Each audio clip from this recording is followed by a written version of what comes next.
Class is now in session. I'm Professor Hockey, and today we'll be discussing the game between the Sharks and the Canadiens, in which the Sharks managed to win 5-2. And this was actually a pretty similar game to the first matchup against the Canadiens. That one, the Sharks won 3-1, but it played out in a similar way because the Sharks, you could very well argue, were not the better team here tonight. They were outshot by the Montreal Canadiens. The Canadiens were getting a lot of solid chances on net, and one of the main reasons why the Sharks were able to take this victory like they did in the previous matchup between these two teams was because Martin Jones actually put up a solid performance. Now, after the first 20 minutes of this game, you definitely wouldn't think I'd be saying that Jones had a solid performance, because in the first period, it seemed as though Jones and the goaltender for the Canadiens tonight, Antti Niemi, the former San Jose Sharks starter before Martin Jones came to the Sharks, they seemed to be having a duel between who could let in the softest goal. I mean, we saw the first two goals from the Sharks, from Tomas Hertl, his 30th, as well as from Marcus Sorensen, and they were not pretty for Antti Niemi. Very, very bad, and maybe Jones thought that the Sharks bench were reminiscing on the fact that they used to have him in nets, and they said, hey guys, wait,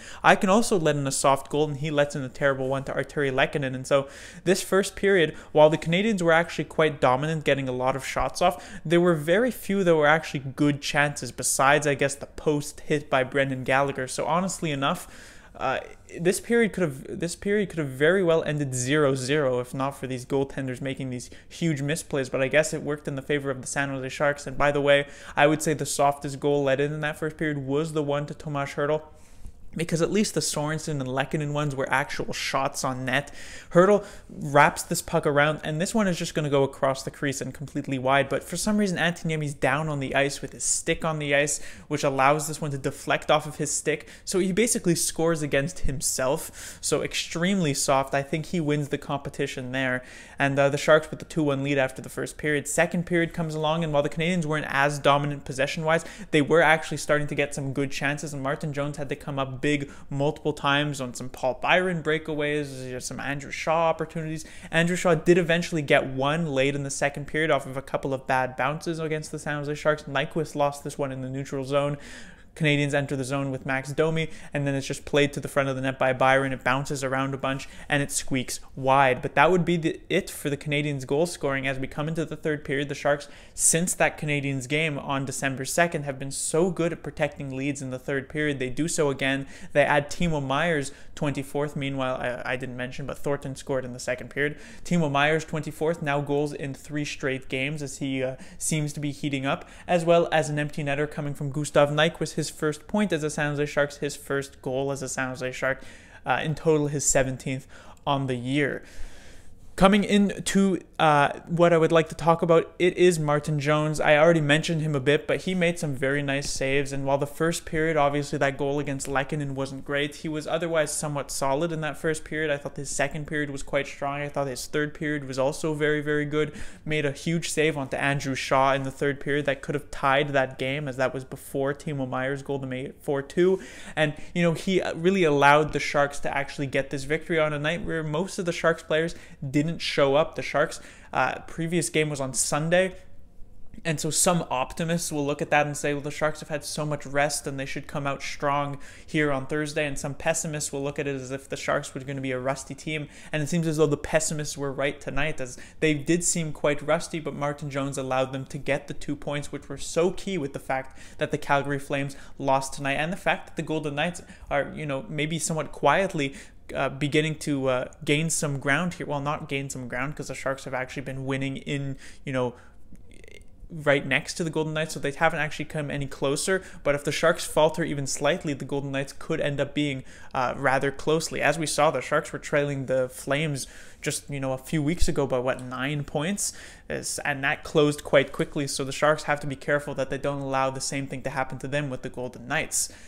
Next, I will talk about Marcus Sorensen, as I have multiple times pointed out that Sorensen has been a player who has impressed me a lot this season, but he just hasn't been able to put up any of the points. But in these past 3 games against the Avalanche, the Blackhawks, and here tonight against the Canadiens, points have finally been coming. He had 2 goals against the Avalanche, he had a goal against the Blackhawks. He had a goal and an assist tonight here against the Canadiens, and so 5 points in his last 3 games. He's still looking very good with Joe Thornton. He's still a very hard worker. I've liked him defensively. He sometimes gets some penalty kill time. Marcus Sorensen, a very complete forward for the San Jose Sharks.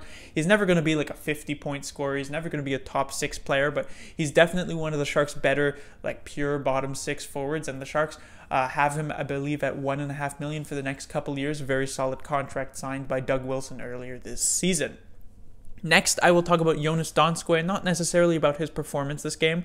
I thought his previous game against the Blackhawks was pretty good. I thought here tonight he was okay as well. He ended up starting the game on a line with Hurdle and Nyquist. Nyquist then got swapped with Meyer on the first line. Meyer dropped to the second line, and I guess that worked out as Meyer did get his goal. But people have been saying that once Evander Kane does return from injury, Donskoi could potentially be the odd man out in the Sharks lineup. Of course, I had been suggesting that Donskoi would move down to the 4th line with Goodrow and Karlsson, and Michael Haley would sit, but it seems as though De Boer really has some sort of love for Michael Haley on this 4th line, and honestly enough, he has actually looked okay in these past couple of games. Of course, this game against the Blackhawks was very, very good. I thought tonight the offense wasn't there, but he was still playing some decently solid defensive hockey, and so maybe De Boer would trust Michael Haley more on the 4th line or in a 4th line role compared to Jonas Donskoi. And I mean, Donskoi hasn't had a goal in about forever, and so I guess it wouldn't be the worst thing in the world to sit Donskoi, but I still believe that once it comes to playoff time, your optimal lineup includes Jonas Donskoi, so I feel like there's no real reason to play Michael Haley,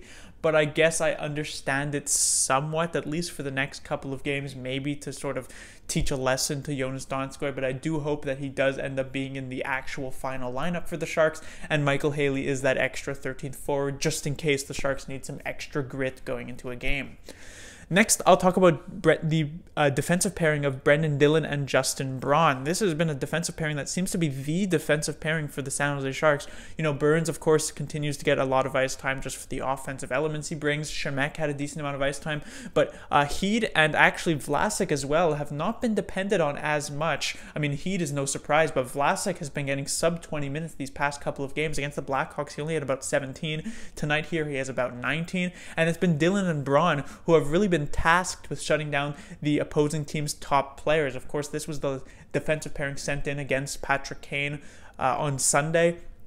Tonight, the Canadiens are a much more balanced attack, and so they didn't really have a particular matchup that they needed to get. Maybe Domi, maybe Gallagher, or someone like that. But both of these players did get some pretty hefty minutes. They did end up with less than Burns, each of them, but still over 22 minutes, I believe. Well, at least Braun was over 22 minutes. I think Dillon was over 20 minutes at the very least. And so they've actually been doing a very good job in that shutdown role. So if Erik Karlsson is actually out for somewhat an extended period of time, if the Sharks do decide to shut him down until the last couple of games of the regular season just to get him back up to game speed, it seems as though Dillon and Braun will be the shutdown pairing for the foreseeable future, and it's definitely not a bad thing because, as I said, Dillon has potentially been the Sharks' best defender, and Justin Braun is a pretty close second, honestly, this season, so they've been quite good. But that will do it for this review. The Sharks will be back in action on Saturday. It'll be an afternoon game against the St. Louis Blues. And, you know, these past 3 games, the Sharks have won wins against the Avalanche, the Blackhawks, the Canadiens. All 3 of those teams certainly hungry teams, certainly looking to get into a playoff position. But in general, they weren't really the best teams.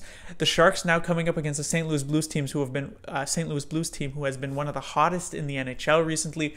Rookie goaltender Jordan Binnington has been one of the better goaltenders in the NHL recently, and this is going to be an extremely dangerous team. The Sharks are going to have to put up a very good performance. In their 2 previous matchups against the Blues this season, they got shut out 4-0 and shut out the Blues 4-0, but that was when the Blues were one of the worst teams in the NHL. They have made a massive turnaround here, and so the Sharks definitely have their work cut out for them on Saturday. Class dismissed.